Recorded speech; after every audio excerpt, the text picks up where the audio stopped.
untuk penugasan dan juga skep surat keputusan. Dan tahun 2003 Dimas Kristen mengeluarkan SKTL.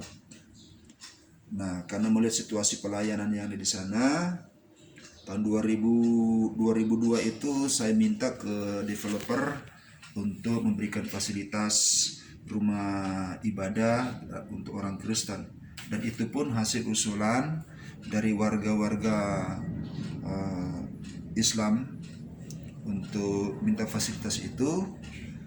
Tetapi jawaban dari pihak developer tidak memberi respon lah, dengan alasan bahwa situasi yang ada di sana dan juga developer lagi kesulitan karena itu masa-masa Kirspon 97, 98, 99 tahun 2000. Jadi perumahan itu saya katakan perumahan mati. Banyak yang punya rumah itu mereka tidak melanjutkan kontrak dan banyak juga yang sudah keluar dari perumahan itu.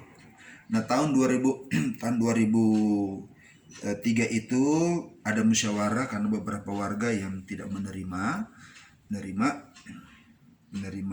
kegiatan yang ada, dan ada musyawarah itu berjalan, dan hasil pertemuan musyawarah itu saya dimintakan untuk membangun saja rumah ibadah umat Kristen di sebelah musola saat itu, dan itu ada saksinya dan sampai saat ini masih ada.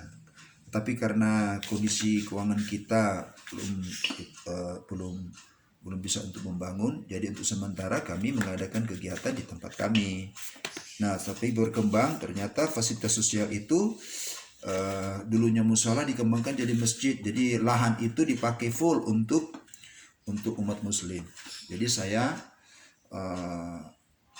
kegiatan di tempat saya, dan terus saya renovasi, dan tahun 2017 kami beberapa jemaat mengumpul dana untuk merenovasi tempat itu. Dan mulai dari situ tahun 2018 protes dari warga untuk pendirian rumah doa yang mereka pahami itu adalah untuk membangun gereja, padahal sesuai surat yang kami mintakan untuk izin mendirikan bangunan itu, perumahan itu, rumah yang kami tinggal itu sudah ada IMB-nya.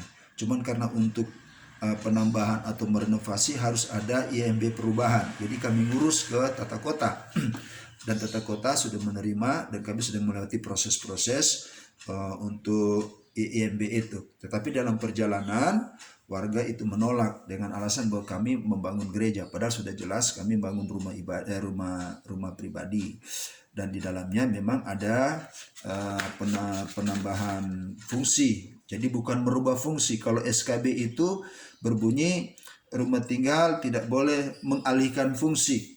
Jadi kalau rumah tinggal dijadikan gereja, ya harus menempuh izin-izin sesuai SKB. Jadi bukan jadi rumah tinggal lagi, bukan fungsi rumah tinggal, tapi itu menjadi fungsi gereja, dan IMB-nya harus IMB gereja. Tapi kami tidak, kami tetap rumah tinggal, fungsinya itu rumah tinggal, tapi ada penambahan fungsi. Penambahan fungsinya apa? Tempat ibadah. Jadi ada penambahan fungsi, dan itu sesuai SKB juga di buku tanya jawab tahun 2007 yang diterbitkan oleh Bank Departemen Agama, bahwa itu masuk di kategori namanya rumah ibadat keluarga, bukan rumah ibadat gereja atau masjid. Jadi rumah ibadat keluarga. Apa tuh rumah ibadat keluarga? Rumah ibadat keluarga buat orang Kristen disebut rumah doa, kalau Islam disebut musola. Jadi itu sedikit keterangan. Jadi setelah dalam perjalanan itu warga terus untuk berupaya menghalangi rencana pembangunan, dan beberapa kali proses dan sempat disegel. Tapi setelah kami laporkan dalam pengurusan, kami dimintakan untuk cabut, minta bikin surat pencabutan segel. Tapi karena hanya berselisih 10 hari, kami tetap terus jalankan pembangunan dan izin keluar.